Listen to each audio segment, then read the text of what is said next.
नमस्कार, आपण बघत आहात the police times Marathi. Deola तालुक्यातील विंचूर प्रकाशा राष्ट्रीय महामार्गावरील रामेश्वर फाट्यानजीक सोमवारी दिनांक 22 जून रोजी सायंकाळी झालेल्या भीषण अपघातात दुचाकीवरील पती पत्नीचा जागीच मृत्यू झालाय।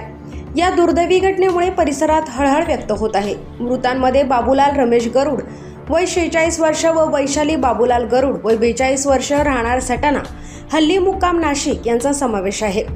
मिळालेल्या माहितीनुसार दोघेही मोटारसायकल MH41 BC 6063 यावरून प्रवास करत असताना रामेश्वर फाट्यानजीक आशादीप मंगल कार्यालयासमोर त्यांच्या दुचाकीची मालवाहतूक गाडी MH18 BZ 2735 सोबत जोरदार धडक झाली।